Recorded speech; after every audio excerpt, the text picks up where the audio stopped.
Hello guys, welcome to my YouTube channel. कौन कहता है आसमान में सुराख नहीं हो सकते? कौन कहता है आसमान में सुराख नहीं हो सकते? एक सिक्का तो तबीयत से उछालो यारो। आज हम बात करने वाले हैं कि जो चाहोगे आप वो पा सकते हो, लेकिन कैसे? क्या कोई ऐसी टेक्निक या कोई ऐसी विद्या है जिससे कि हम जो पाना चाहते हैं उसे हासिल कर पाए? हाँ, एक ऐसी विद्या है जिसका ज्ञान बहुत कम लोगों को है और 100 में से केवल 2 से 3 लोग ही इसे सीख पाते हैं। क्या आप उन 2 से 3 लोगों में से हो जो इसकी काबिलियत रखते हैं? आज ये कहानी आपकी आंखें खोल देगा और आपको असीम ज्ञान देगा जिसका उपयोग बहुत कम लोग ही कर पाते हैं। एक साधु घाट किनारे अपना डेरा डाले हुए था। वहाँ वह धुनी रमाकर दिन भर बैठा रहता। धुनी रमाकर मतलब वो हमेशा अपनी चीज़ों में मगन रहता था और बीच बीच में ऊंची आवाज़ में सिर्फ एक बात चिल्लाता, जो चाहोगे सो पाओगे, जो चाहोगे सो पाओगे। उस रास्ते से गुजरने वाले लोग उसे पागल समझते थे। वे उसकी बात सुनकर अनसुना कर देते और जो सुनते वे उस पर हंसते थे। एक दिन एक बेरोजगार युवक उस रास्ते से गुजर रहा था। साधु की चिल्लाने की आवाज़ उसके कानों में भी पड़ी, जो चाहोगे सो पाओगे, जो चाहोगे सो पाओगे। ये वाक्य सुनकर वह युवक साधु के पास आ गया और उससे पूछने लगा, बाबा, आप बहुत देर से चिल्ला रहे हो, जो चाहोगे सो पाओगे, जो चाहोगे सो पाओगे। क्या आप मुझे वो सब दे सकते हो जो मैं पाना चाहता हूँ? साधु बोला, हाँ बेटा, लेकिन पहले तुम मुझे ये बताओ कि तुम पाना क्या चाहते हो? बाबा, मैं चाहता हूँ कि एक दिन मैं हीरो का एक बहुत बड़ा व्यापारी बनूँ। क्या आप मेरी इच्छा पूरी कर सकते हैं? युवक बोला। साधु महाराज बोले, बिल्कुल बेटा, मैं तुम्हें एक हीरा और एक मोती देता हूँ, उसे तुम जितने चाहे हीरे मोती बना लेना। साधु बोला।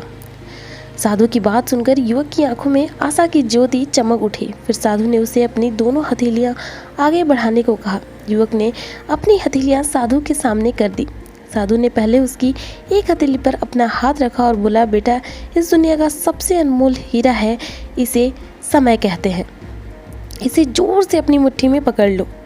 उसके द्वारा तुम जितने चाहे उतने हीरे बना सकते हो। इसे कभी अपने हाथ से निकलने मत देना। फिर साधु ने अपना दूसरा हाथ युवक की दूसरी हथेली पर रखकर कहा, बेटा, ये दुनिया का सबसे कीमती मोती है, इसे धैर्य कहते हैं। जब किसी कार्य में समय लगाने के बाद भी वांछित परिणाम प्राप्त न हो तो इस धैर्य नामक मोती को धारण कर लेना। यदि यह मोती तुम्हारे पास है तो तुम दुनिया में जो चाहो वो हासिल कर सकते हो। युवक ने ध्यान से साधु की बात सुनी और उन्हें धन्यवाद कहकर वहाँ से चल पड़ा। उसे सफलता प्राप्ति के 2 गुरु मंत्र मिल गए थे। उसने निश्चय किया कि वह कभी अपना समय व्यर्थ नहीं गंवाएगा और सदा धैर्य से काम लेगा। कुछ समय बाद उसने हीरे के एक बड़े व्यापारी के यहाँ काम करना प्रारंभ कर दिया। कुछ वर्षों तक वह दिल लगाकर व्यवसाय का हर गुरु मंत्र सीखता रहा और एक दिन अपनी मेहनत और लगन से अपना सपना साकार करते हुए हीरे का एक बहुत बड़ा व्यापारी बन गया। कहानी की सीख ये है कि लक्ष्य प्राप्ति के लिए सदा धैर्य नाम के हीरे और मोती अपने साथ रखें। अपना समय कभी व्यर्थ न जाने दें और कठिन समय में धैर्य का दामन ना छोड़ें। सफलता हमेशा उन्हें ही प्राप्त होती है जो हमेशा धैर्य और समय की महत्वता को समझते हैं।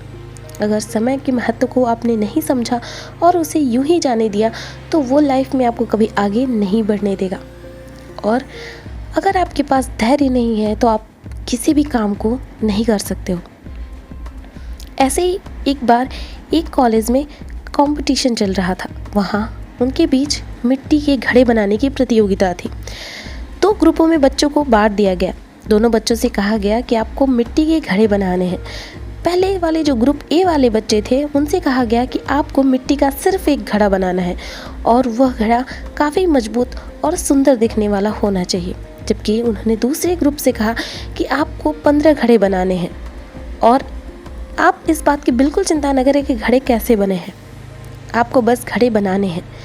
दोनों ग्रुप जल्दी जल्दी अपने काम में जुट गए। उनके पास पूरे 12 घंटे का समय था। जब 12 घंटे बाद दोनों ग्रुप के पास टीम गई और उनसे पूछा गया कि आपने घड़े कैसे बनाए और कैसा आपका घड़ा बना है, तो जो पहला ग्रुप था उसका घड़ा बहुत ही बेकार बना था, बिल्कुल भी अच्छा भी नहीं था और वो इस बात से ही परेशान रह गए थे पूरे दिन कि अच्छा कैसे बनाए। जबकि जो दूसरा ग्रुप था उसने इतने सुंदर सुंदर और अच्छे अच्छे घड़े बनाए थे जो कि मजबूत थे और बढ़िया भी थे। तो जब दोनों ग्रुप से बात करने पे पता चला कि जो पहला ग्रुप था वो तो सिर्फ परफेक्शन के चक्कर में कुछ भी नहीं बना पाया, उसने तो आधे से ज़्यादा समय ये सोचने में बिता दिया कि आखिर परफेक्ट घड़ा बनाऊं कैसे। लेकिन जो दूसरा ग्रुप था उसने बार बार कोशिश करके और 14वीं 15वीं बार में एक बहुत ही खूबसूरत और अच्छा घड़ा बना लिया। तो यही कहते हैं कि आप इस चीज़ की चिंता मत करो कि आगे आपसे चीज़ें अच्छी होने वाली हैं या बुरी होने वाली हैं। हो सकता है आपको कोई कार्य करने में कई बार प्रयास करना पड़े, लेकिन प्रयास करने के बाद आप अगर धैर्य रखते हो और समय के साथ अपनी चीज़ों को लगातार करते रहते हो तो निश्चित आप एक दिन सफल ज़रूर होगे। मिलेंगे अगली वीडियो में कुछ नई चीज़ों के साथ। अगर वीडियो अच्छी लगी तो लाइक शेयर सब्सक्राइब ज़रूर कर दीजिएगा। Thank you, bye bye.